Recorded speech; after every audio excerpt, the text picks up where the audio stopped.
A gente está começando aí o primeiro módulo do nosso curso, né, que é o modelo de Drude. Né? A gente vai explicar esse modelo que tenta trazer, né, primeira luz sobre como é que microscopicamente comporta a matéria, né, no sentido de existir corrente elétrica, de transferir calor. Então, o modelo de Drude é o primeiro a tentar uma explicação com base no eletromagnetismo, com base na mecânica clássica. Ou seja, ele surge no início do século XX e é importante a gente resgatar um pouco esse início, porque foi com o modelo de Drude, ou foi com o J.J. Thomson, né, teorizando a existência do elétron, né, aliás, né, achando o elétron propriamente, né, comprovou, ele achou o elétron através do experimento de tubo de raios catódicos, tá? Então, o tubo de raios catódicos, né, permitiu a primeira vez a gente visualizar o efeito eletrônico, né? Não é o elétron em si, porque o elétron não é visível, né? Mas o efeito da corrente eletrônica. Então, você conseguia com isso dizer que os átomos então eram compostos de uma carga positiva e uma carga negativa, tá? Essa carga positiva era uma região do espaço, né, em que os elétrons estavam incrustados, né? Então até eles chamavam isso aí de modelo de pudim de passas, né? Quando os elétrons aqui roxinhos, como se fossem as passas grudadas no pudim, né? O pudim positivo e as passas negativas. Então vocês têm que ver que no início do século XX mal sabia se átomo era uma coisa real mesmo, né? Afinal de contas você não conseguia ver. Então o Thomson ele dá o primeiro passo no sentido de entender o que é comportamento microscópico da matéria, no sentido que vocês sabem, começa a imaginar esses elétrons ali, né, passando por um material, um metal, né? Começa a gente tentar entender o comportamento dos metais, tá? Muito bem. Então, obviamente, nós temos que lembrar que isso é início do século XX, então você tem aqueles nomes que começam a despertar para a ciência no início do século XX, e o Einstein é um dos primeiros, né, na verdade o primeiro a dizer, e aí sim, né, mostrar que o átomo é algo real, né, porque o átomo era uma coisa teorizada, coisa de alquimista. Então você vê que quando ele explica o movimento browniano, né, para ele explicar esse movimento browniano, ele chega no número de Avogadro.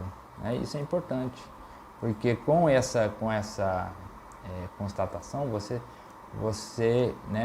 consegue isso aqui, né, mostra como se dá a dispersão de um material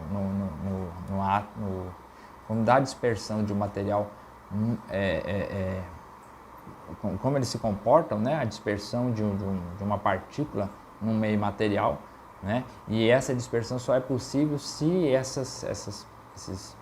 essas partículas, né, forem partículas cuja quantidade está na ordem do número de Avogadro, né? Então isso foi muito preponderante. Você vê que ele explica até o Randall Walk e tudo. Então você tem aí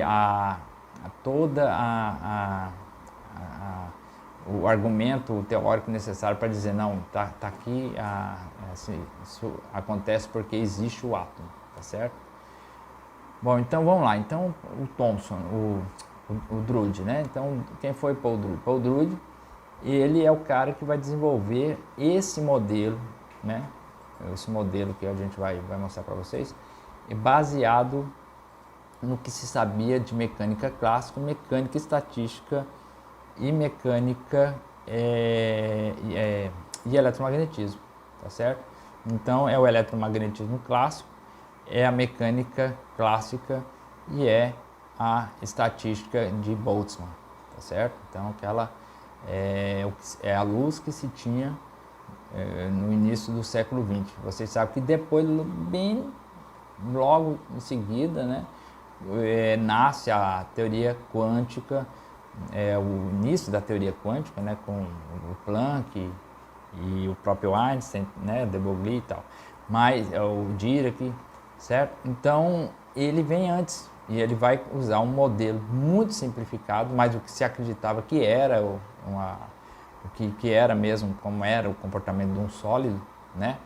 E ele chega em resultados interessantes. A gente vai ver que os resultados são muito próximos, aliás, são tão aproximados quanto possíveis, né? E chegam em pontos que alguns metais a gente pode usar o modelo de Drude para explicar a condutividade elétrica e térmica, né? E outros fenômenos de transporte eletrônico no material. Tá? Então, isso aqui, ó, pessoal, é o modelo, né, um modelo simplificado de Drude, tá? Então, este, para o Drude, é o átomo, né? Então, o que é o átomo? O átomo, então, ele tem essa região, que são os elétrons, né? Quando o átomo isolado, né, quando o átomo é isolado, ele tem os elétrons de valência, que é essa região aqui rachurada, tá vendo? Essa região rachurada aqui, são os elétrons de valência, tá? E aí, aqui, ó, né? Aqui são os elétrons de valência, tá certo? Oh, torto, hein? Meu Deus do céu. E aqui, né, são os elétrons de caroço, essa região aqui, tá? Essa região aqui são os elétrons de caroço.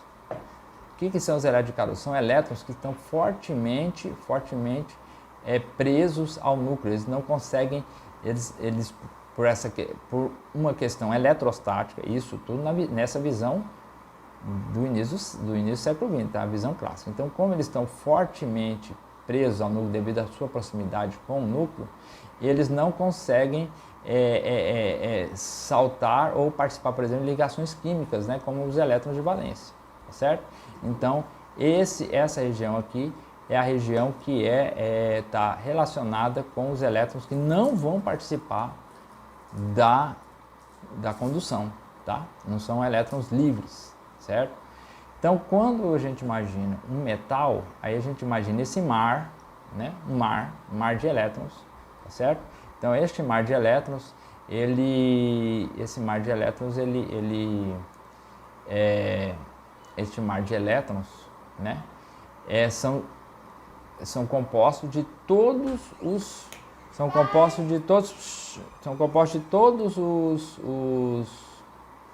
elétrons que não estão presos ao núcleo, tá? Então aqui a gente vê, ó, olha só, aqui são os elétrons que estão soltos, né? Vamos dizer assim. Então, o que é um sólido? O sólido é composto de um núcleo que fica imóvel, tá? Então isso que dá toda, vamos dizer, a capacidade mecânica de um sólido, né?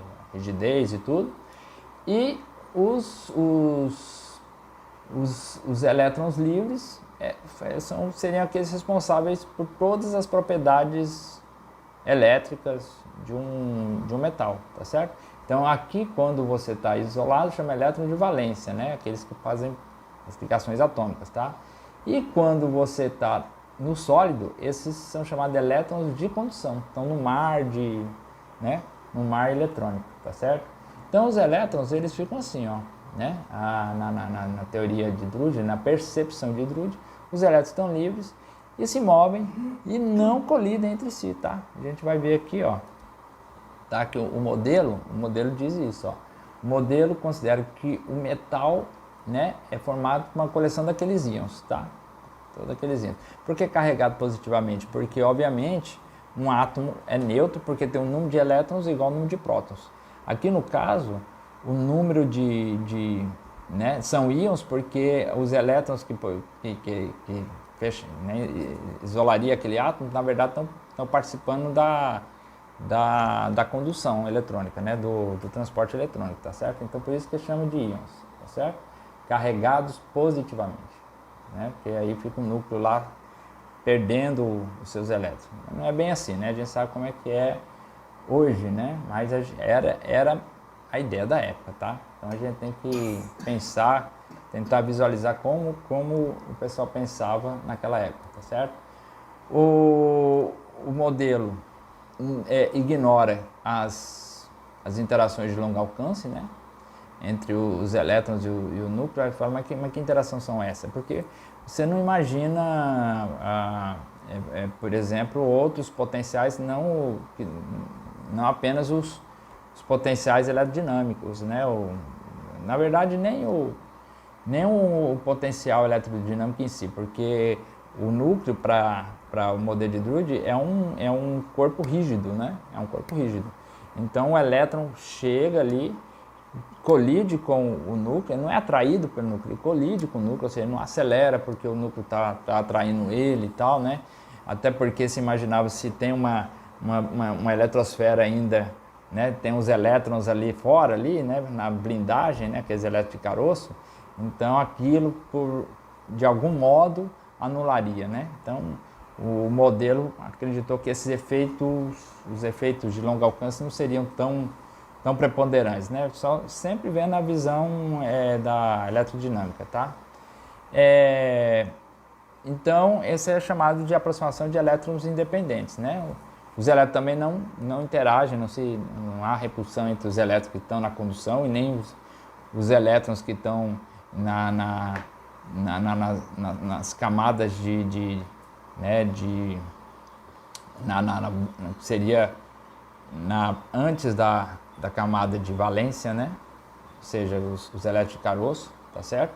Então, a princípio, esse é a consideração que ele propõe, que é a aproximação de elétrons independentes, tá certo? Então, e aí a segunda é que os elétrons, né, andam em linha reta, né? Não há perturbação nenhuma no caminho do elétron de um ponto até a colisão dele, tá certo? Então é um elétron livre, né? Como num gás um gás qualquer, um gás diluído, né? As partículas lá do gás, as moléculas lá daquele gás são livres, né? A gente também considera isso na termodinâmica, né? Então você já vê que tem esse basamento tanto, né, do que se todo o arcabouço que você tem do início do século XX, finalzinho do século XIX, tá? Então é chamado de aproximação de elétron livre, tá? Então, como a gente falou, né, a única interação de um elétron livre com o seu ambiente, né, é a colisão dele com os íons, né? Os íons considerados íons rígidos, né, impenetráveis, tá? Muito bem. Outro ponto é que o tempo médio de colisões, né, é tal, tá? Então, esse valor aqui, tal. Então, tal é o tempo médio de colisões, tá certo? Então,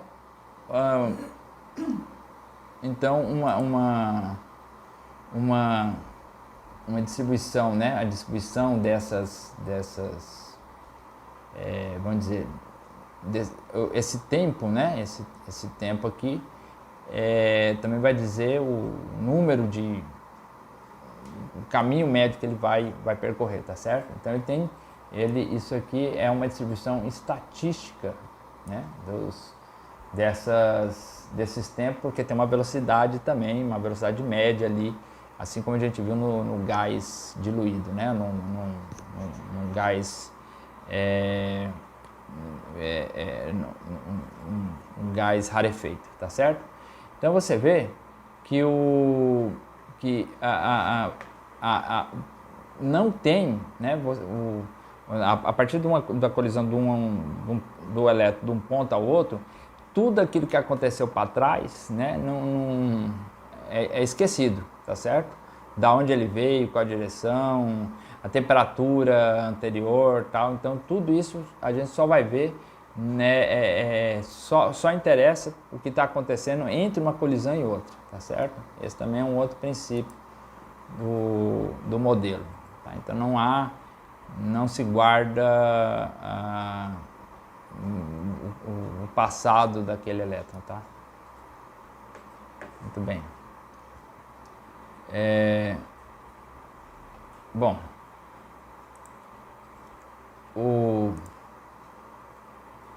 tá, e aí, após aí a gente já falou, né? A temperatura local é independente da velocidade do eletrônico do evento, da colisão, tá?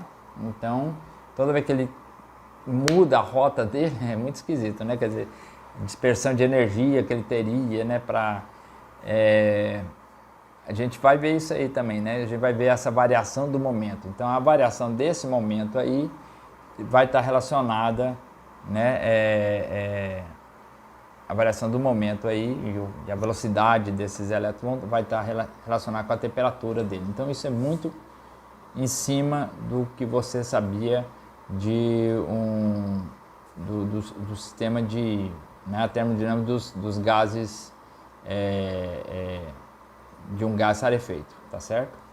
Então, tudo que a gente aplicou lá para os gases, a gente pode aplicar nesse modelo aqui. Então, agora a gente começa, né, explicando os termos que o Drude usou para desenvolver.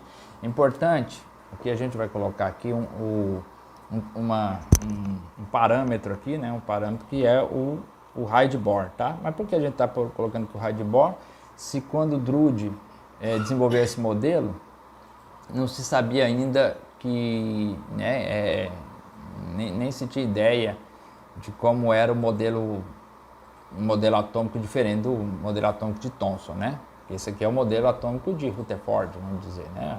Ele tem o centro, um próton, que você não sabia também que existia próton, né? Você sabia só que era uma região de carga positiva, e o elétron. E o Bohr, né? O Bohr usou lá aquelas primeiras deduções da mecânica quântica para definir o raio efetivo de um átomo, né, no sentido, o raio efetivo no sentido da distância mínima entre o próton e o elétron, né, no caso um átomo de hidrogênio, tá certo? Então olha só, a gente define aqui a densidade eletrônica N, tá, como sendo a densidade eletrônica N como sendo o quê? Sendo o número total, né, de partículas, né, dividido pelo volume total, né? Então você pega você consegue a densidade de qualquer material aí, no caso, como N é o número de elétrons, tá? Então a gente chama de densidade eletrônica. Então tá aqui, ó, né? Z é o número de elétrons por átomo, ρ de m é densidade de massa e A é o número de massa atômica, tá? Então isso aí você consegue obter a densidade eletrônica, tá certo? Tá aqui. Muito bem. E outro termo que a gente usa é o raio de Bohr, tá? O raio de Bohr a gente está usando aqui só para parametrizar, tá? O que é parametrizar? Se eu pego, eu quero mensurar uma coisa, né? Mas ela tem um valor ou muito grande ou muito pequeno. Então o que eu faço? Eu pego um parâmetro que também é muito grande ou é muito pequeno, tá? Na mesma unidade, se você está falando de tamanho, né? O outro também tem que ser unidade de comprimento, né? Se é unidade de área, outra unidade de área, né? Se for unidade de massa, o outro parâmetro tem que ser unidade de massa, tá? E aí quando eu faço um pelo outro, eu tenho o quê? Um valor, uma ordem de grandeza, né? Que já dá um valor mais fácil da gente compreender, porque eu estou parametrizando, né? Tô pegando tô tendo um parâmetro para fazer comparação, tá? Então por isso que a gente vai introduzir aqui o raio de Bohr, mas não que o modelo de Drude tenha definido o raio de Bohr, tá certo? Isso é só para fim da gente fazer umas comparações aqui, tá certo? Então o raio de Bohr, ele é definido por h cortado ao quadrado dividido por m ao quadrado, tá? Mas isso aqui dá unidades atômicas, tá, pessoal? Isso aqui não dá em unidade de comprimento. Toda unidade atômica, para você transformar em sistema internacional, você multiplica, né, por 4, você vai multiplicar por 4π, né? Você pega 0 Para você multiplicar aqui, você faz aqui vezes 4π ε0, tá? ε0, tá? Então, tudo que você multiplicar aqui, isso aqui vai ficar em SI, tá? No sistema internacional, tá? Metros, quilograma, ampere, tal, né? Tá certo? Então, isso aqui está em unidades atômicas, que é o modo mais corriqueiro, é o modo mais corriqueiro que se tem de definir o raio de Bohr, esse parâmetro a zero, tá? Muito bem. Bom, então, o volume efetivo. O que é o volume efetivo? Então, o volume efetivo, é o volume total dividido por número de partículas. Quer dizer, o volume efetivo é o inverso da densidade específica. Tá vendo aqui, ó? É o inverso da densidade específica, tá certo? E então a gente vai chamar, né? É um volume, se uma distribuição é uma distribuição uniforme, né? Nada mais diferente do que a gente definir isso aqui como uma esfera, né? Uma esfera, tá? Uma esfera com um raio, né? O raio dessa esfera vai ser RS, tá? Que é o raio do volume efetivo. Tá aqui, ó, tá? Então, se eu inverto agora aqui, né? Pego essa expressão aqui e faço, né? Isolo RS, eu vou ter 3 dividido por 4πn a 1/3, tá certo? Então a gente guarda aqui, tem um RS e tem uma zero, tá certo? Muito bem, temos isso aqui. Então, né? Então, a relação entre RS e A0, isso é interessante, tá? Isso aqui, ó. Lembra quando eu falei para parametrizar? Então, parametrizar permite isso aqui, ó. Permite você fazer... parametrizar permite você fazer esse tipo de comparação, tá? Então, na maioria dos metais, RS sobre A0, o valor está entre 2 e 3. Está vendo que é adimensional, tá certo? Adimensional. Adimensional porque RS é dado em metros e A0 é dado em metros. Ou se vocês usarem unidades atômicas, RS dado em unidades atômicas e A0 em unidades atômicas. Então, isso aqui dá algo adimensional. Então, você tem um número aqui que você pode comparar. E os metais, a maioria dos metais, né? Os metais ordinários, alumínio, ferro, cobre, né? Tá entre 2 e 3. E os alcalinos já é um pouquinho maior, tá vendo? De 3 a 6. E as ligas metálicas você pode chegar a esse valor até 10, tá certo? Então, isso aqui já é um parâmetro que você pode tabelar os seus elementos químicos, perfeito? Muito bem. Bom, então, agora a gente vai explicar os fenômenos que são descritos que a teoria de Drude tentou, né, tentou mostrar a validade, né, e tal. Claro que tudo só é válido se você, depois que teorizar, medir e os valores estarem pelo menos na mesma ordem, né, na mesma ordem de grandeza. Então vamos lá. Então a primeira usando todo esse modelo, essas aproximações, Drude tentou explicar então a condutividade elétrica, né, em corrente contínua, tá certo? De um metal, ou seja, tem um campo elétrico que não varia no tempo, tá ali, né, tal, né? Então a gente sabe que pela primeira lei de Ohm, né, RB igual a R vezes I, e a resistência é a resistividade vezes o comprimento do fio dividido pela área da seção transversal. Essa aqui, tá? Essa aqui é a área da seção transversal, tá vendo? Muito bem. Então, a gente define aqui densidade de corrente, né? O que é densidade de corrente? É você pegar a corrente e dividir pelo aquele fluxo de corrente que está passando por essa seção transversal, tá certo? Muito bem. Então, essa densidade ou esse fluxo de corrente, né? Aqui no caso está em módulo, mas na verdade isso aqui ela tem a mesma direção e sentido da velocidade das cargas, né? Na verdade, se você fizer aqui, se elas estiverem saindo perpendicular aqui, ó, né? Se elas estiverem saindo perpendicular na verdade não sai perpendicular, elas fazem um ângulo aqui, então seria a normal dessa velocidade com o cosseno dessa velocidade com a normal da área da superfície dessa seção aqui, tá certo? A gente vai ver isso aqui para frente, tá vendo? Então vamos lá. Então N, né, a densidade eletrônica, o Nzinho, né, vai ser dN dV, tá certo? Vai ser dN dV. Então dN dV, porque eu posso ter aqui N igual, né, a Nzão sobre V, certo? Que é a mesma coisa, né? Que não pode mudar se eu pegar um pequeno pedaço, porque é uniforme, tá? A gente sempre está considerando que a densidade é uniforme, tá? Sempre é uniforme, tá certo? Então não tem como a gente, né? Não tem como a gente não poder fazer isso aqui, tá certo? Então aqui a gente vai ter então que a corrente vai ser definido, né? dQ dt, e dQ vai ser o quê? Vai ser o número de partículas, né? O que é o número de partículas? É a carga elétrica vezes o número de partículas, tá? Só que é um dQ, então é também um dN, tá?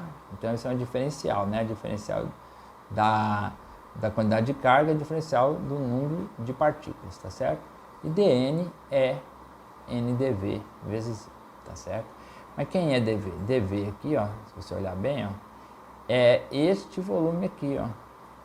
Esse volume elementar, ó, tá vendo? Este volume elementar aqui, ó, esse disquinho aqui. O que ele é? Ele é essa área multiplicado por esse dx. Tá aqui, ó, tá?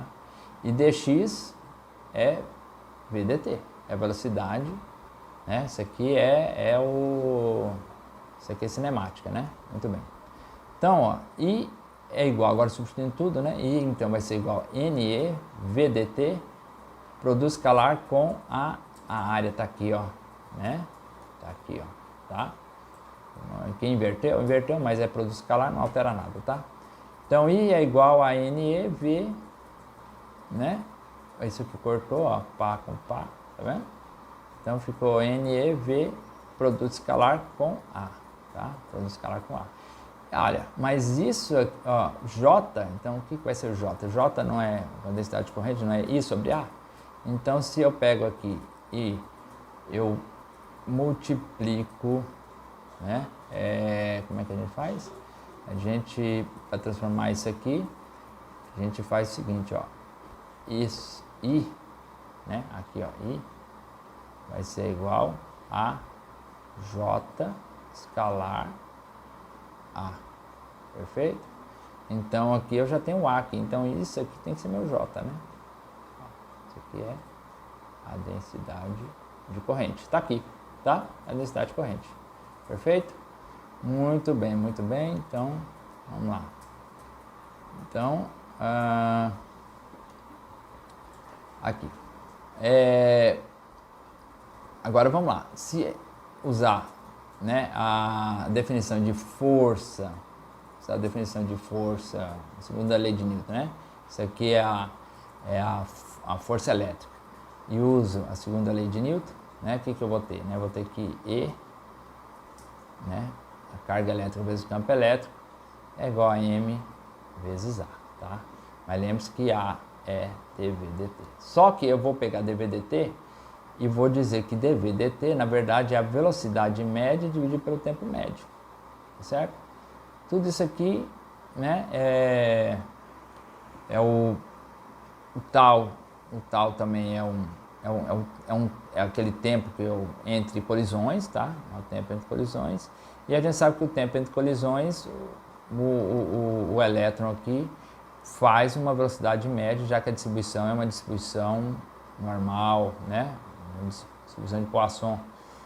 Isso tudo veio lá da mecânica estatística, tá? Da termodinâmica, tá certo?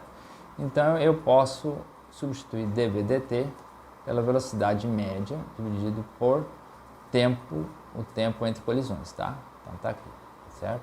Olha só que interessante, dt sobre tal, tá? O que é dt sobre tal? Você vê que é adimensional, né? Que é tempo, né? Mas isso aqui dá a probabilidade, tá? A probabilidade de haver uma colisão durante o tempo dt. Porque se eu pego um tempo dt qualquer, né? Que é maior, tá? dt vai ser maior, não é muito maior, né? dt vai ser vai ser um pouco maior só, um pouco maior que tal, certo? Então o tempo, né? Aliás, perdão, tá errado aqui, tá errado. Tal é maior que tal, vai ser um pouco maior que dt, tá? Um pouco maior que dt. Porque esse é o tempo que o elétron está lá. Pode ter tido colisão ou não, dentro desse tempo dt, certo? O tempo dt pode ser entre se o tempo dt for maior, se o tempo dt for igual a tal, houve a colisão, 100%, tá certo? Mas se o tempo dt é menor do que tal, né, se é menor que tal, ele está ainda viajando ali entre a colisão. Então tem uma probabilidade de correr entre 0 e 1.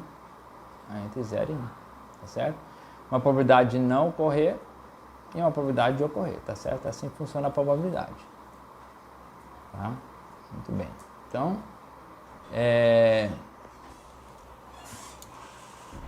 vamos lá.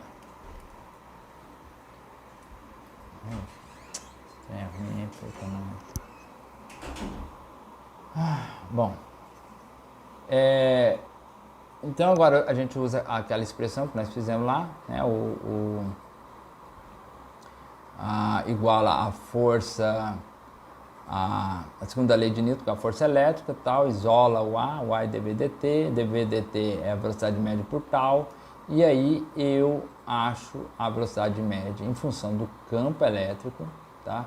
Lembra, olha pessoal, eu devia ter falado, de onde vem essa força aqui do campo elétrico, né?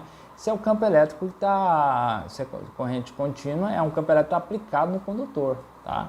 Então é a força, é a força motriz que faz os elétrons ali se moverem, né? Então quando a gente fala com um elétron livre, ele está livre, né, sob a ação de um agente externo, certo? Sob a ação de um agente externo, né? Nesse caso, o campo elétrico aqui está atuando sobre ele. Ele é considerado, né, livre, mas quando começa a condução, você tem um campo aplicado ali e é o que dá a ele a mobilidade para ir numa direção, tá certo? Então tá aqui, ó, né? Tivemos essa relação, então aqui a velocidade média está relacionada com o tempo, o tempo entre colisões, a gente vai chamar de tempo de relaxação lá para frente, a massa do elétron e a carga elétrica, tá? Como J é isso aqui, né? A densidade de corrente é NeV, a gente pode substituir. Então fica J igual a Ne, né? Ne, quem é o V? Aqui ele, ó. V médio, ó. Tá vendo? Tá? V médio. Tá? E aí a gente substitui V médio aqui. Então feito isso a gente agora, né? Feito isso aqui, a gente agora compara, olha que bonito isso aqui, compara, né, com essa expressão aqui. O que é essa expressão aqui, ó? J, sigma e E. Vocês lembram que I é igual a V sobre R? Isso aqui é lei de Ohm, não é? É lei de Ohm, lei de Ohm. Isso aqui é lei de Ohm, lei de Ohm, tá? Lei de Ohm. E se eu divido isso tudo por A, é igual a V sobre R. Aliás, isso, divido por A. Tá? Um lado do outro, ó, V, R, A. Tá vendo? Isso aqui vai ser J. tá? Isso aqui vai ser J, né? Isso aqui vai ser J, tá? O V eu posso substituir por E vezes L, né? Que é o campo elétrico vezes o comprimento do fio, dividido por RA. Ora, mas R é igual a resistividade vezes o comprimento dividido pela área. É a resistência, né? Então, se eu substituir aqui, vai ficar assim, ó, J é igual a... vai ficar E sobre L dividido por A vezes A sobre ρL. O que eu simplificando aqui, eu volto, não nessa expressão, eu tenho que J, a densidade corrente vai ser E sobre ρ, a resisttividade. Só que isso aqui é chamado de condutividade. Condutividade é o contrário da resistividade. Então a gente tem isso aqui, ó, certo? Então aí vocês, né, deduzem aí, tá certo? Vocês encontram este valor aqui. Olha só que interessante. Isso aqui, pessoal, isso aqui, ó, é a condutividade elétrica de acordo com o modelo de Drude. Ele diz que se você souber a densidade eletrônica dos metais, cada metal vai ter sua densidade eletrônica, né? E os parâmetros que são conhecidos, que é a carga elementar e a massa do elétron, né? Já é estabelecido, é conhecido. Você tem também o tempo de relaxação, né? Então o tempo de relaxação também é conhecido dos materiais, tá? É possível deduzir isso experimentalmente. Então você obtém a condutividade. Então a condutividade tem que ser um valor desse também. Ah, tudo bem, a condutividade é experimentalmente também. Então se você acha experimentalmente a condutividade, você acha o tempo médio, né, do tráfego de um elétron de um ponto ao outro. Vocês vão ver que esse tempo aqui é muito pequeno, só que na realidade um elétron pode viajar no metal sem colidir por muitos metros. E com esse tempo aqui, o comprimento entre colisões seria muito pequeno, em torno de um átomo para o outro, né, na verdade, né? Seria da ordem de angstroms, né? Então até 10 angstroms. E a gente vê que é possível um elétron também andar metros sem colidir, tá? É possível, né? Então, mas isso aqui é interessante, porque os valores que a gente vai encontrar, né? A gente vê que isso aqui a gente pode obter experimentalmente, né? Então, você tem esse tempo de relaxação para cada material, né? Bastando você fazer a medida da condutividade deles, tá certo? Muito bem. Vamos lá. Bom, então, como eu estava falando, você pode então estimar o tempo de relaxação dos materiais. Está aqui, ó, tá? O tempo de relaxação está aqui, né? Vai ser ME, aí substitui o ρ por sigma, que é a resistividade, né? Que você também obtém. E aí o tempo é em torno de 10 a menos 14 segundos, tá? Isso se ρ, tá? Esse valor aqui só obtém se ρ for em micro-ohms, né? Micro-ohms centímetro quadrado, se não me engano, tá? Eu tenho que olhar ver, tá? Então tem que converter, tá certo? Tem que converter e aí você chega nesse valor aqui, tá certo? Esse valor aqui é importante chegar. RE sobre a zero, vocês sabem, de 2 a 3 para os metais comuns, de 3 a 6 ou de 3 a 5, né? De 3 a 5 para os alcalinos e até 10 para as ligas, tá? 3 a 5 para os alcalinos e até 10 para as ligas. Então aqui você substitui e você encontra esse tempo teoricamente, tá? Teoricamente. Só esse parâmetro aqui, obviamente, tem que ser um parâmetro experimental, tá? Medido. Ok? Bom.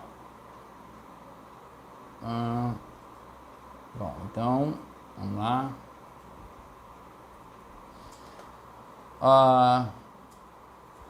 Então, o caminho médio livre do elétron, né?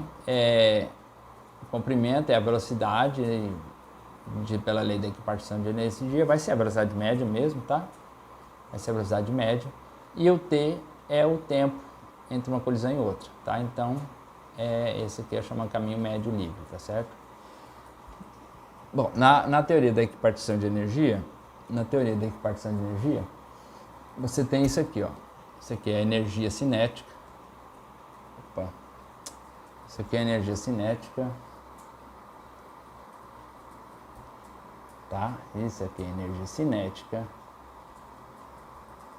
E aqui é a energia de um gás, né? De um gás diluído.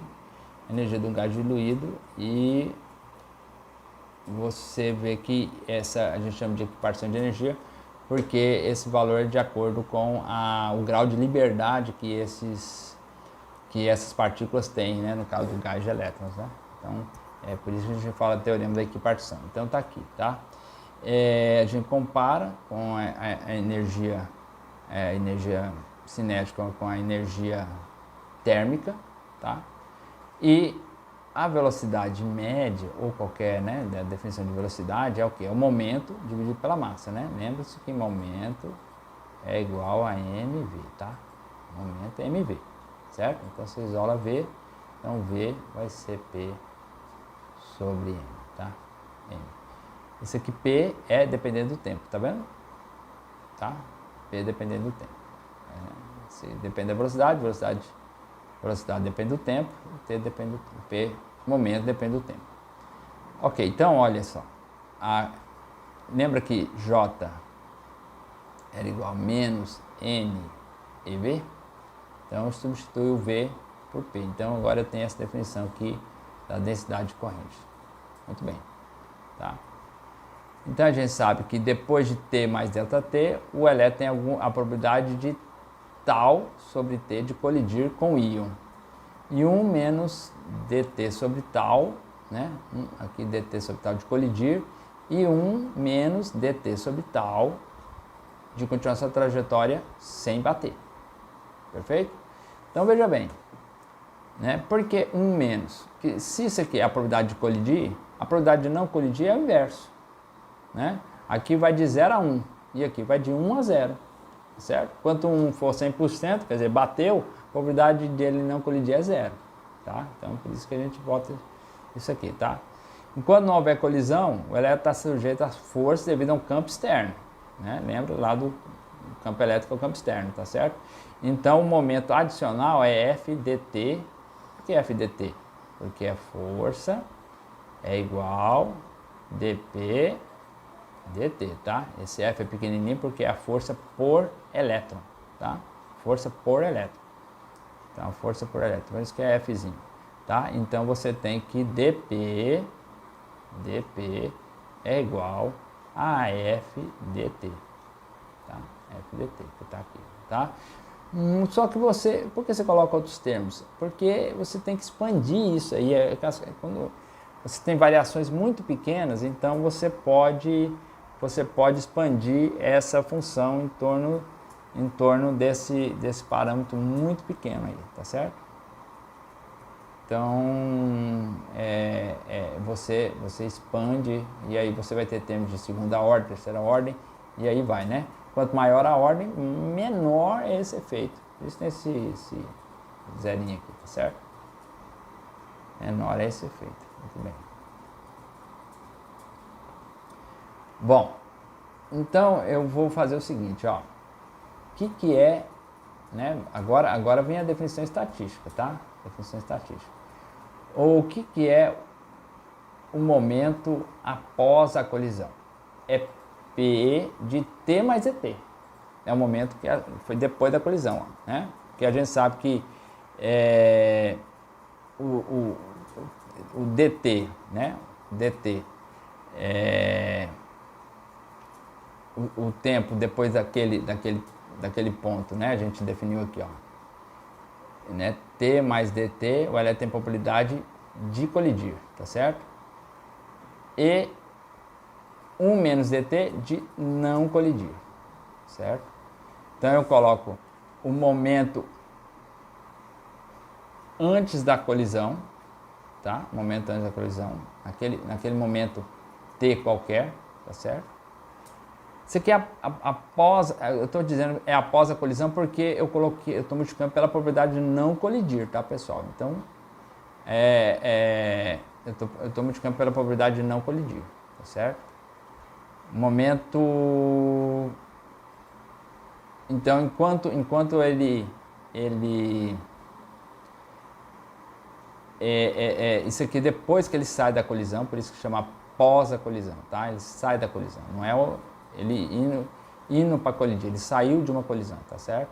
Então, como dt é menos que tal, ele ainda está viajando para se colidir ainda, tá certo? Então é após a colisão, quando ele sai de uma colisão, tá? Então é a probabilidade de não colidir, ele está viajando, né? Então é a probabilidade de não colidir, vezes o momento antes da colisão. O momento antes da colisão, quer dizer, ele tinha, né, naquele instante t, né, um momento t, mais o momento devido ao campo externo, né? Então isso aqui é praticamente toda aquela definição que nós falamos no início do modelo de Thomson, do elétron livre, do elétron independente, tá tudo aqui, ó, tá? Da questão dele não guardar a informação após a colisão, tá certo? Então isso aqui é a transcrição matemática daquilo que o modelo precipia, né? Que é aqueles pontos ali, tá certo? Então isso aqui é importante, porque agora a gente vai desenvolver em cima disso aqui, tá? Então vamos desenvolver isso aqui. Vamos lá. Bom, então agora nós temos o seguinte, né? Vamos lá. Eu vou agora aplicar distributivo aqui, ó, né? Aplica distributivo, certo? Aplica distributivo aqui, ó, esse com esse, esse com esse, esse com esse, aí eu vou ter P, né? Depois eu vou ter F de dt, esse aqui também, tá? Agora eu vou distribuir esse outro aqui, ó. Esse vezes esse dá esse aqui, tá vendo? Esse aqui, ó, né? Aí depois esse com esse aqui vai dar mais um elemento desse, vai dar mais um outro, alguma coisa dt, né? Vai dar um outro aqui, linha dt quadrado, então já embuto tudo aqui. Então, nota que agora a ordem cresce, tá? dt quadrado, esses que vão multiplicando aqui, ó. Esse com esse aqui é dt quadrado, esse aqui é dt a terceira, não coloco, tá bom? Então, coloca até a segunda ordem aqui. Agora, olha só, eu vou passar este para cá, né? Este para cá, e fica menos p dt, divido tudo por dt, ó, então esses dt aqui some, esse aqui some, esse aqui tira o quadrado, então fica esse aqui, certo? Muito bem, olha, mas o que é isso aqui? Isso aqui não tem uma cara de... Como é que é a definição, né? Se dt tender a zero, né? O que é isso que parece para vocês? Isso aqui a gente lembra lá em cálculo 1 que isso aí é derivada, né? Isso é derivada. Então, aí, tá aí, ó, tá? É derivada. Olha lá. Certo? Então aquilo lá, aqui tem um dt, perdão, dp de t dt é igual a p de t sobre tal mais f de t, certo? Tá aqui, ó, a derivada, tá? Sendo um limite, né? Limite dt tendendo a zero. E como dt tende a zero, isso aqui também tende a zero, certo? Então só fica isso aqui, ó. Tá? No limite que dt tende a zero, você tem que a variação do momento, né, é igual o momento dividido pelo tempo de relaxação, né, o tempo entre colisões, mais a força friccional, tá? Força friccional, chamar uma força de amortecimento friccional. É a força promovida pelo campo externo, tá? Por isso chamar de friccional, tá? Igual um momento, né? A gente chama de tempo de amortecimento porque, né? Dependendo do meio, agora você tem um arrasto, né? Um arrasto devido ao campo ali, né? Você imaginar as linhas de campo ali, você tem um arrasto da partícula, certo? Então é assim que ele define. Então vamos guardar isso aqui, tá? A gente vai usar para encontrar os outros termos, né? Os outros termos do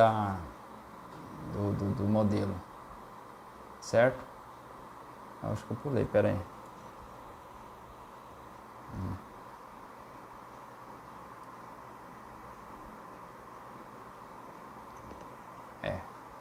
Bom, ficou faltando aqui, pessoal, a parte aqui da definição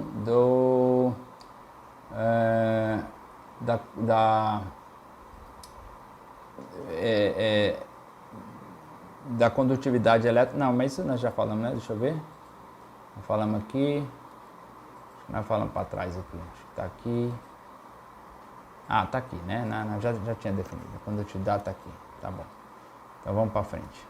Então agora a gente vai falar da condutividade elétrica com corrente alternada. Aqui, ó. Tá aqui. Tá? Corrente alternada. ACA, né? Que estava em inglês, né? É a corrente alternada. Tá certo?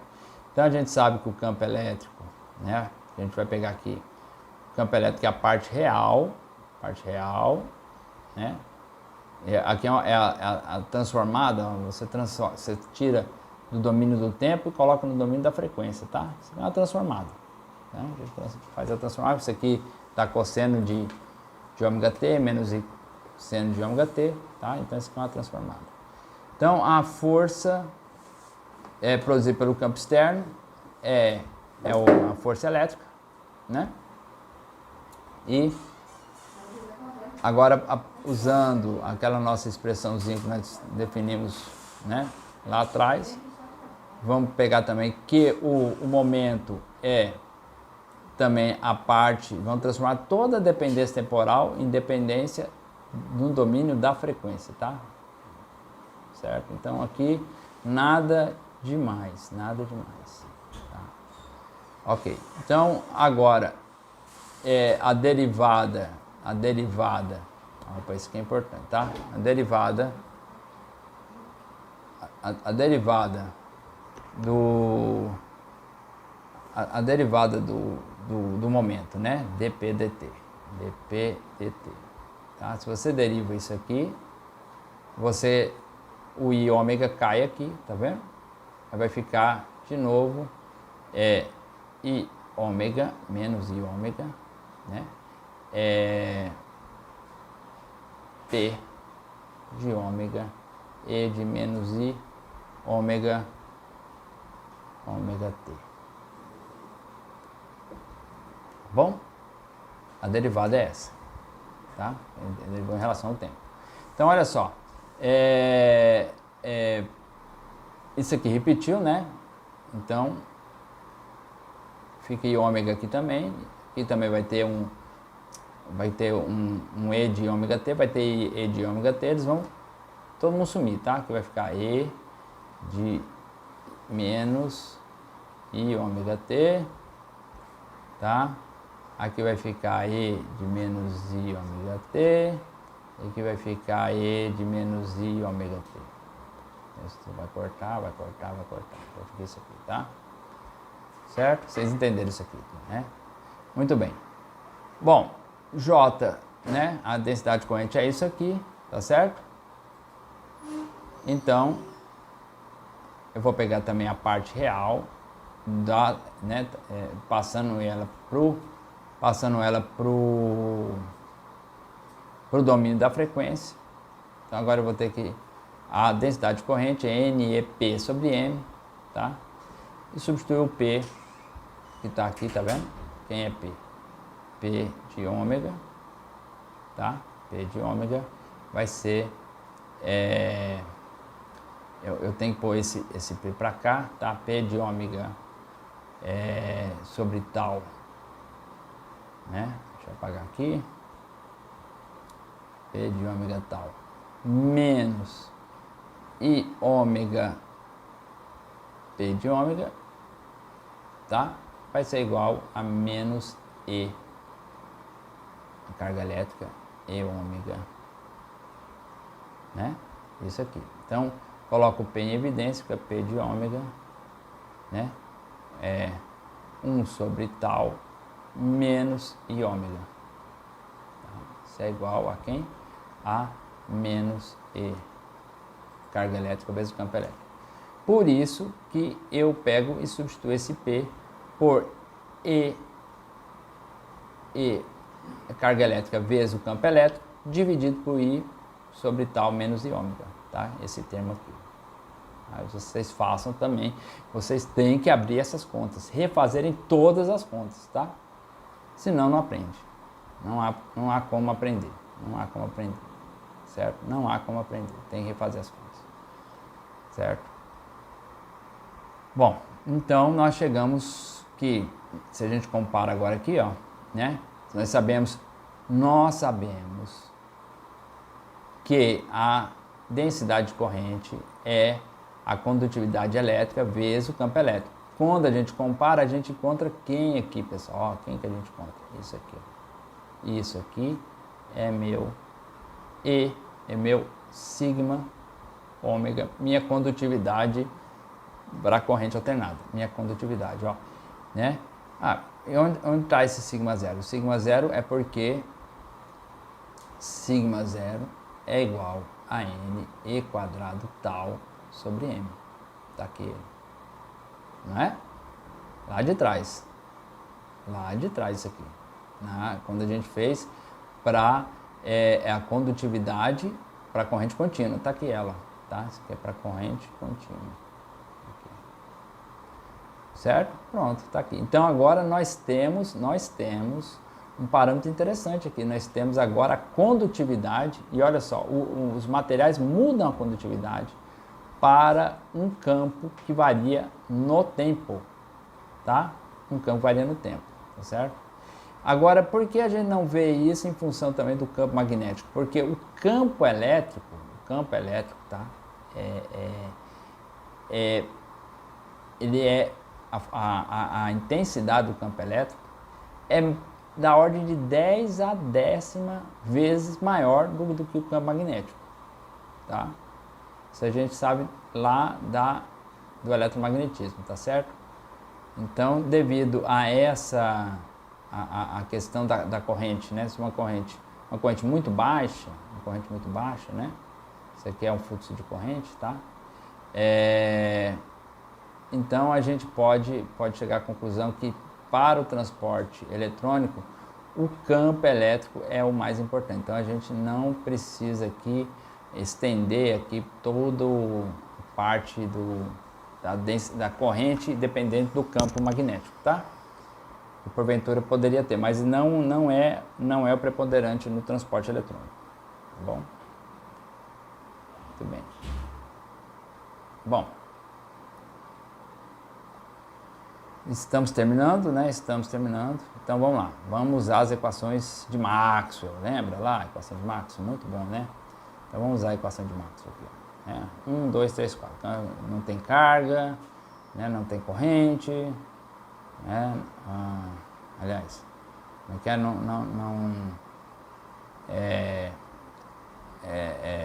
é no vácuo, né? No vácuo e tal, né? Então beleza, vamos lá.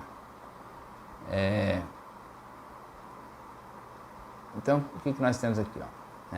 A gente pega aqui o triplo produto vetorial, definição lá da álgebra, né? E que é o produto escalar, né? O triproduto escalar do Nabla, né? Então é o que? É o gradiente do divergente de E menos o Laplaciano de E. Tá aqui, ó, tá? Só que o divergente de E, no nosso caso aqui, ó, é zero, tá? É zero, tá vendo? É a divergência do campo elétrico, tá certo? A divergência do campo elétrico. Esse aqui é zero porque não há monopólios magnéticos, né, pessoal? Então, por isso que esse aqui é zero.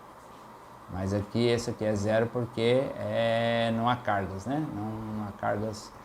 O campo está livre no espaço, tá certo? Então não há carga. Isso aqui é a lei de Gauss. Lei de Gauss. Tá? Isso aqui é a lei de Gauss. Se é igual a zero, não tem carga, né? Só tem o campo ali, tá certo? Ah, professor, mas lá não tem um monte de elétron. Não, calma. Isso aqui é a fonte, tá? Isso aqui é da fonte, tá certo? Muito bem. Aí eu tenho que eu tenho,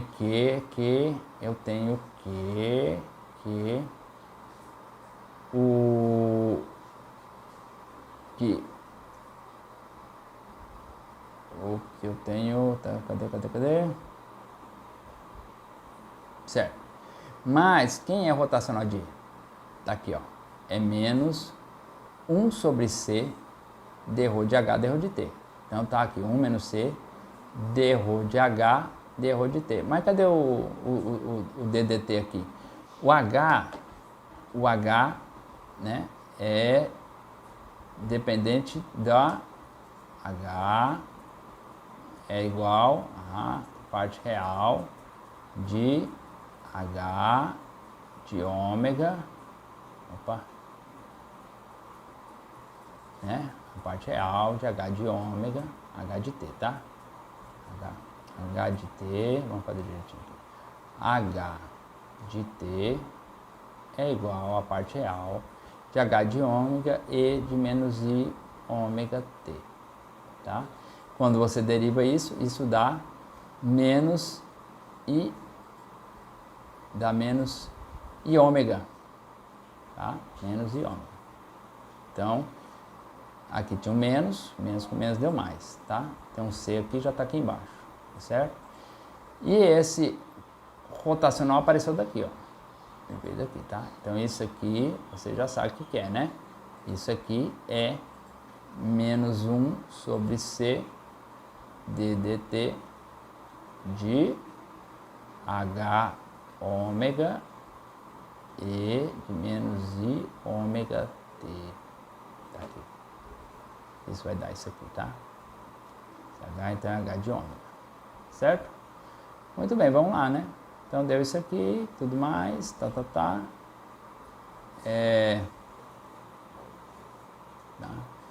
Aí vocês vão falar, mas o E de ômega T não carregou, carrega, pessoal, mas tinha já tem o E aqui também, que a gente vai, né, acaba tudo anulando aqui, né? Tudo anulando aqui, certo? Parte real e tal, né? Então, beleza. Aí você tem que isto aqui também está definido, tá aqui, ó, pá, tá? dE dt, mesma coisa, o E, menos I ômega e tal, né?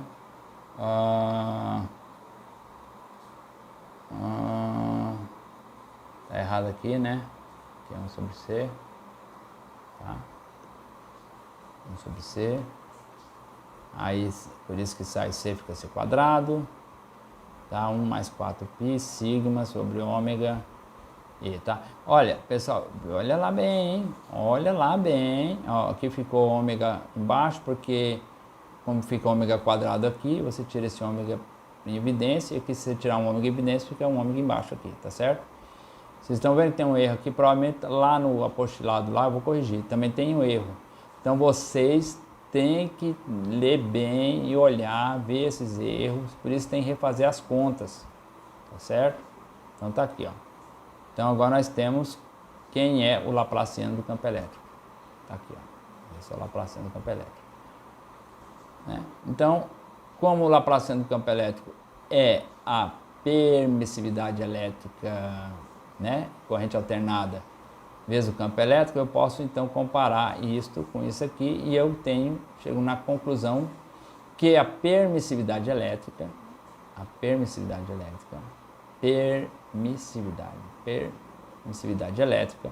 para, né, dependente da frequência, é 1 mais 4πi sigma a condutividade dividido pela frequência. Fantástico isso, hein? Muito bem. Tá acabando, pessoal. Tá acabando. Tá? Vamos lá. Bom, o que é interessante nisso é o seguinte. Se, né, eu pego a definição de condutividade para corrente alternada, né, que é isso aqui, ó, e dizer que ômega t é muito próximo de 1, se ômega tal, né, ômega tal é muito próximo de 1, aliás, muito maior que 1, se ele for muito maior que 1, isso aqui some, tá? Então só fica isso aqui, perfeito? Né? E aí, né, eu estou dizendo que a frequência vezes esse tempo é muito maior que a frequência alta, né? Se a frequência for muito alta, mesmo que t seja pequeno, se a frequência for muito alta, isso aqui dá maior que 1. Tá? Então eu vou ter que essa definição, né, que é a permissividade, vai ser 1 mais 4πi sobre ômega, substituir esse sigma aqui, ó, tá? Então isso vai dar 1 menos 4π, né, e todo esse termo aqui, tá bom? Então vamos para frente. Logo,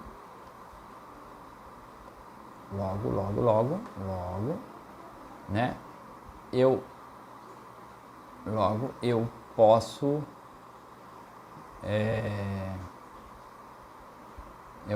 pegar e eu posso dizer que este termo aqui, ó, posso chamar esse termo aqui eu posso chamar esse termo aqui de frequência de plasma, tá? Chamo de frequência de plasma. Então eu vou ter que a permissividade elétrica dependente da frequência é 1 menos a frequência de plasma ao quadrado dividido pela frequência do campo incidente, tá? Do campo incidente. Ora, note que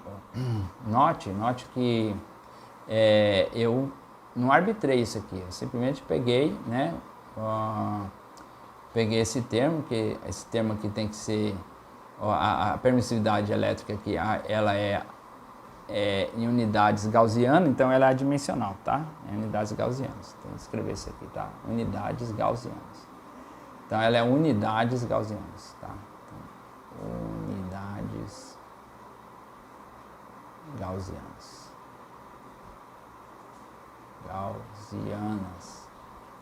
Tá?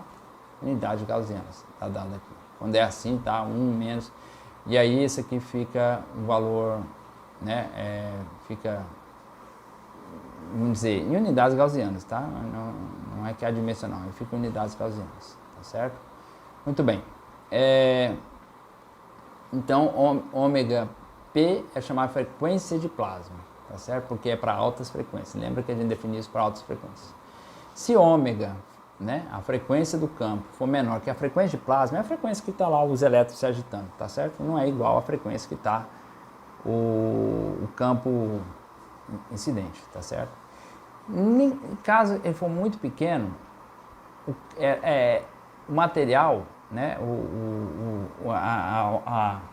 o campo elétrico não consegue se propagar, tá? Esse campo elétrico ele atenua o campo elétrico a ponto que ele não consegue percorrer todo o material condutor, tá certo? Agora, se o ômega for maior do que o ômega P, se a frequência for bem maior que a frequência de plasma, né, quer dizer que ela propaga praticamente sem nenhuma atenuação, né? Então a gente fala que metal é transparente, tá? Entre aspas, né? Quer dizer, não há atenuação, certo? Então, em geral, o ômega é muito próximo de ômega P, tá? Em geral, o ômega é muito próximo de ômega P. Perfeito? a maioria dos materiais. A gente está falando aqui de materiais alcalinos, tem essa peculiaridade. E os isolantes, obviamente, né, o material com baixíssima condutividade, muito péssimo condutor, ele vai atenuar mais o campo elétrico, certo? Não é também a questão, ó, lembra? Isso é um modelo que não é o real, mas é o que se entendia na época, tá, pessoal? Então, quando a gente começar a falar de resistividade e tal, porque ele não explica a resistividade, na verdade, só explica o comportamento de uma classe de metais, tá? De uma classe de metais, certo? Bom, agora para terminar a condutividade térmica dos metais. Então, lá por volta de 1850, tanto o Hindman quanto o Franz, eles mostraram que a razão da condutividade térmica pela elétrica era proporcional à temperatura, tá certo? Eles mostraram isso. Então dá para medir a condutividade elétrica, dá para medir a condutividade térmica, tá? Isso experimentalmente. Você faz a razão e vê que isso é proporcional à temperatura do material, tá certo? Bom, isso aqui é corrente térmica, tá? Ou densidade de corrente térmica. E para não confundir com a densidade de corrente elétrica, você tem que lembrar que a condutividade de corrente elétrica é dada em ampere por metro quadrado, tá? E essa corrente térmica, ou densidade de corrente térmica, ela é dada em watt por metro quadrado, tá? Então uma é ampere por metro quadrado e essa é watt por metro quadrado. Então são duas unidades diferentes, tá? Então vamos guardar isso aqui, ó. A definição de corrente térmica é o valor da constante de proporcionalidade da condutividade térmica vezes a variação de temperatura por comprimento. Isso aqui está dado para 3 dimensões, por isso está aqui o nabla, né? O nabla é o operador, na verdade aqui no caso é o gradiente, porque a temperatura ela é um escalar, né? Então isso aqui é o gradiente da temperatura, e o gradiente é em 3 dimensões, tá? d-rho de x, d-rho de y, d-rho de z, né?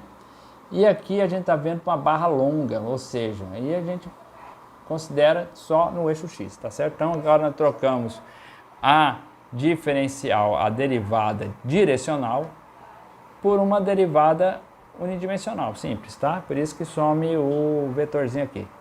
Perceberam? Beleza. Muito bem. Então, a gente vai falar o seguinte, ó, a energia por elétron, né? A energia por elétron aqui sendo x, né, positivo indo para cá, tá? X positivo indo para cá. Então, aqui é a parte quente e aqui é a parte fria, certo? Parte quente e parte fria. O que acontece é que os elétrons, quando aqui é aquecido, os elétrons vão correr, a maioria deles, né, obviamente, vão correr para a parte fria, assim que dá a condutividade térmica, né? O que é mais quente vai para o mais frio, você tem que entrar em equilíbrio, não é isso?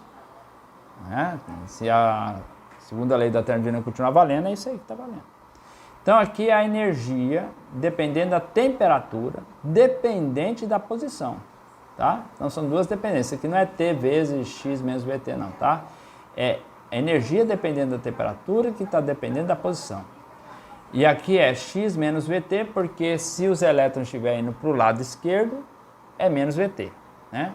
E aqui é mais VT, se os elétrons estiverem indo para o lado direito, tá certo? Então é X mais VT, sendo que a origem a gente está tomando aqui na parte quente e aumenta ou, né, desloca para o sentido positivo do X, certo? Então, feito todas as convenções, tá certo? Feito todas as convenções, a gente pode então definir que metade dos elétrons quentes, né, são definidos por isso aqui, ó, 1/2, e metade dos elétrons livres, dos elétrons frios são definidos por esse aqui, tá? Ou seja, é NV vezes a energia, tá? A velocidade desses elétrons, o número desses elétrons, metade deles, né? desses elétrons aqui do lado quente. E aqui a outra metade do lado frio. Certo? Esse aqui vai ser a densidade corrente. Vai ter elétron indo para um lado e indo para o outro. Tá certo? Mas nós sabemos que, né, a tendência é de todo mundo ir para a direita. Mas você considera que tem elétron vindo para todo lado ali. Tá certo?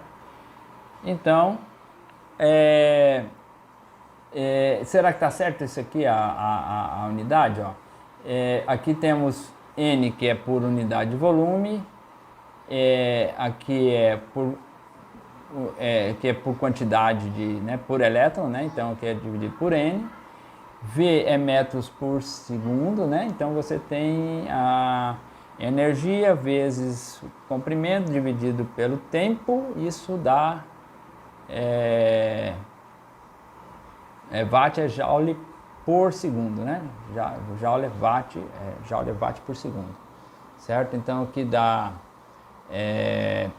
tá. Perdão, isso aqui é por unidade de comprimento, tá? Esse J é por unidade de comprimento, certo? No nosso caso aqui, nós estamos considerando ele por unidade de comprimento. Seria por volume, né? Seria por volume, mas aqui, como é unidimensional, a gente está considerando por unidade de comprimento. Densidade por unidade de comprimento, tá certo? Então, aqui está correto, tá certo? Então, a gente considera metade dos elétrons quentes, aqueles indo para o lado direito, e a outra metade os elétrons frios indo para o lado esquerdo. Tá? Bom, isola aqui então, né? Vamos isolar, o NV fica, a gente isola ele aqui, NV, fica só E de T de X menos VT, menos E de T, X mais VT. Então vamos expandir em torno de X disso aqui, né? Vamos expandir em torno de X, está aqui, ó. Vamos expandir. Então eu vou expandir primeiro a energia, a energia em torno da temperatura, tá aqui, ó, expandimos, né? Série Fourier, tudo mais, né? Beleza? E aqui também temos que expandir de novo, porque aqui é T de X menos VT menos T', né? Por que T'? Lembra que a gente tem que expandir em torno de uma temperatura, tá? Por isso que aparece esse T' aqui. Quem tiver dúvida, série de Taylor, tá, pessoal? Não tem o que chiar. A série de Taylor é a função no ponto onde você está expandindo, mais a derivada no ponto onde você está expandindo, né? Vezes o valor daquela função do ponto onde você está expandindo, porque T, né, tá aqui, ó, né, é x menos x0, lembra daquela parada, o x menos x0? Então isso aqui é x menos x0, aqui é o x0 e aqui é o x, né, ou, sei lá, z menos z0, tá certo? E agora aqui eu tenho que expandir de novo, como é que é aqui? Então T de x mais VT é T de x' mais dt dx, de quem? Qual que é a função aqui dentro? X menos x' mais VT, né? X' está aqui, ó. Tá? Então x menos x0, né? Igual que a gente estava fazendo. Aqui o x' aqui seria o x0, aqui seria t0, tá? Bom, tem que jogar isso tudo aqui, ó. Tem que jogar isso tudo aqui, ó. Aqui dentro, tá? Então quando eu jogo isso tudo aqui dentro, vai ficar assim, ó. Eu acho que não mostrei essa expansão, deixa eu ver. Tá. Deixa eu ver aqui. Se eu subtraio esses dois aqui de cima, vai ficar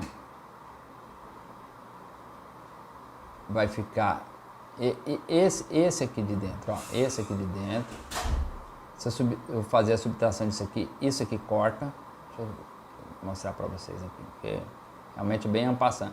Quando eu subtrair esses dois aqui, ó, este com este corta, este com este corta, esse interno aqui vai dar a razão desse aqui, ó, que vai ser esse corta com esse,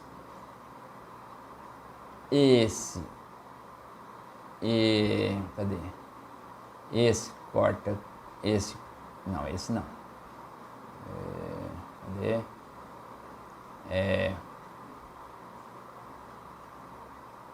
Esse corta com esse, né? Esse corta com esse. Isso vai ficar, vai ter esse termo aqui, BT, vai estar aqui, né? 2VT, isso vai somar, vai dar 2VT, Vtal, tá? E esse termo comum está aqui, esse termo comum EDDT está aqui, tá certo? Sobreviveu. E essa subtração aqui vai dar 2, né? 2V de tal dt dx, tá? E essa aqui vai dar exatamente menos 2VT dE dt dt dx, tá? Tá aqui. Perfeito? Então é só subtrair, vocês vão encontrar essa expressão aqui, tá tudo certinho. Bom, então a densidade de corrente é térmica, tá? Fluxo de corrente térmico, tá? É NV quadrado tal dE dt menos dt dx. Isso que veio lá de trás, né? Lembrando que a gente fez aqui, ó.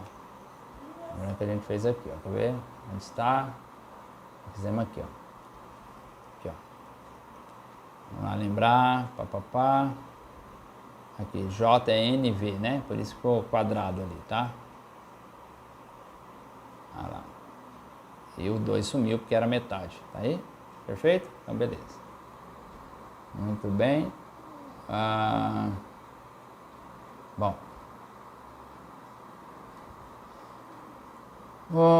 Lembrando lá da equipartição, né? Temos aí um equilíbrio em 3 dimensões, a média em x, y e z do quadrado da velocidade é 1/3 de v quadrado, v médio. A densidade é número total de partículas dividido pelo volume. Substitui então o nzinho por nzão sobre v. E lembrando lá dos conceitos da termodinâmica, né? dE dt NV é dE dt 1 sobre V, porque NE, lembra que eu falei para vocês que essa aqui era a energia por elétron? Então, E é igual a Ezão sobre N, certo? Então tá aqui.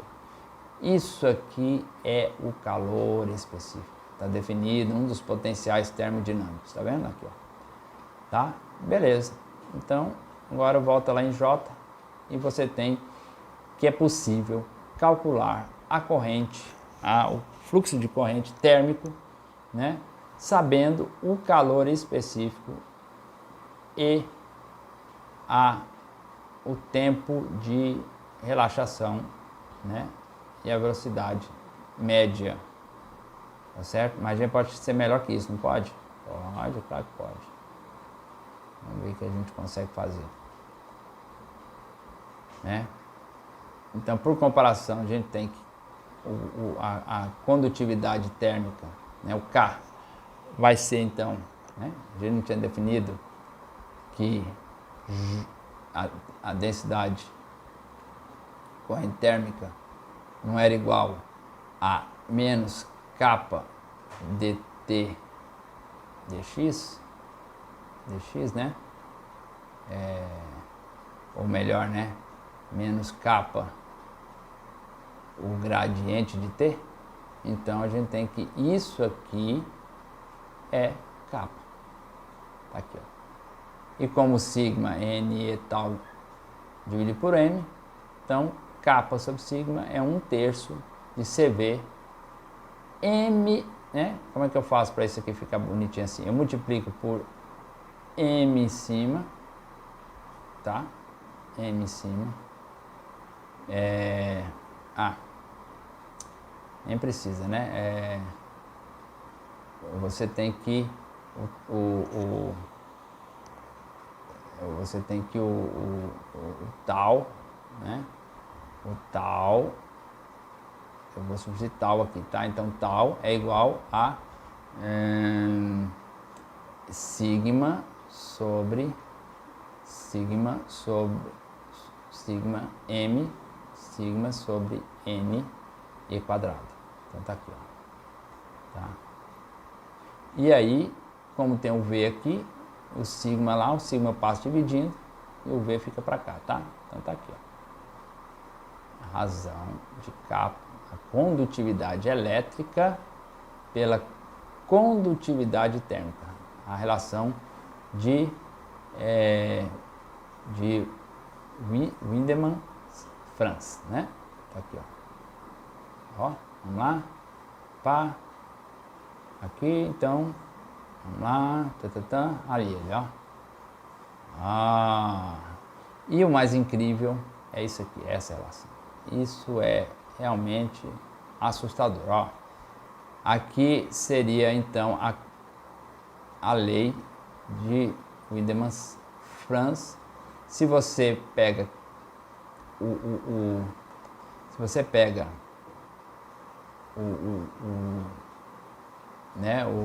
a lei da equipartição, substitui 1 meio de mv² por 3 meios de kBt, bem aqui, ó, dá para substituir aqui, tá vendo? Ó? Isso vai dar 3 sobre 2 kb ao quadrado ET. Não é incrível isso? Passa T dividindo, chega nisso aqui.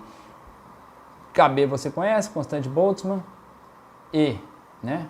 KB é a constante de Boltzmann. De Boltzmann, aquele amigo. Boltzmann. Tá? KB. E aí você tem esse valor, você chega exatamente nisso aqui. É impressionante. Esse valor que o Wiedemann-Franz já tinha encontrado, tá? Este valor, ele é a metade do que a gente sabe hoje, deduz hoje, tá? Na verdade, o Wiedemann-Franz já tinha deduzido esse valor, mas 2 vezes o valor. Mas isso foi experimentalmente. O que a gente está vendo aqui é a dedução matemática, né? Usando o modelo de Drude, usando suas aproximações, chegou na metade do valor real, tá? Medido lá em 1853. Você está entendendo? Mas o interessante na física é isso. Às vezes você até acerta no valor integral da constante. Às vezes você, em comparação com o experimental, às vezes você acerta na ordem de grandeza, né? E esse caso acertou o valor exatamente a metade, né? Já é muito, porque se você cai na ordem de grandeza, você tem que dar valor a fenomenologia que foi aplicada, tá certo? Então isso já é fantástico, tá? Então vamos discutir, a gente discute isso aqui no que a gente fala aqui, tá? Então, olha só, o valor correto é esse aqui, ó, tá? Sabe o que aconteceu? Acontece é que existe dois erros, tá? Existe 2 erros, aquela famosa história que 2 erros fazem um acerto, né? Né? Será que 2 erros fazem um acerto? Então, no caso aqui, dois erros produziram de aproximação na teoria de Drude, conseguiu chegar nesse valor da metade da constante da lei de a lei de Wiedemann-Franz, né? De Wiedemann-Franz, tá certo? Então, olha só, um desses erros é que o calor específico aqui é 100 vezes menor, tá? Que a previsão, a contribuição eletrônica para o calor específico é 100 vezes menor do que a previsão clássica, tá? A contribuição que você mede é 100 vezes menor do que o que se achava por esse modelo. E a média quadrada da velocidade eletrônica é 100 vezes maior do que também o modelo prevê. Então, esses dois erros, né, de 10 a segunda para um e diminuindo 10 segundos para outro, acabou diminuindo na metade, né? Você vê que é 10 a segunda, né? Então, né, se você jogar isso tudo, escalonar isso tudo aí, você vai ver que vai acabar dando a metade do valor previsto. Isso acabou sendo bom porque no momento que você colocou esse modelo, as pessoas acharam que era muito válido, né? Ele não sabia que estava errando 100 vezes para um lado e 100 vezes para o outro, tá? Porque não tinha como medir a velocidade eletrônica naquela época, tá? A velocidade eletrônica era deduzida assim, do modelo, tá? E a contribuição eletrônica do calor específico também, né? A densidade e tal, só foi possível ver com outros modelos. Hoje a gente consegue até medir isso experimentalmente, tá? Velocidade eletrônica, densidade, é possível ver isso experimentalmente. Mas isso é recente até, isso é até recente, tá? Essa possibilidade dessas medições foi graças ao avanço dos equipamentos experimentais, tá certo? Bom, então a gente termina aqui, né? Aqui é o último ponto, tá certo, pessoal? É meio longo mesmo, porque é um módulo, vocês assistem devagar. Eu vou dividir esse vídeo em capítulos lá no YouTube, tá? E aí vocês vão assistindo, vocês têm aí dessa quinta agora até quinta que vem, né? Semana toda aí para dar uma olhada nesse módulo. E eu vou passar a lista na terça-feira, tá certo? Na terça-feira eu passo a lista e aí nós vamos fazer uma live, tá? Para explicar, certo? É isso, pessoal, então, valeu aí, tá? E a gente termina aqui. Um abraço para vocês.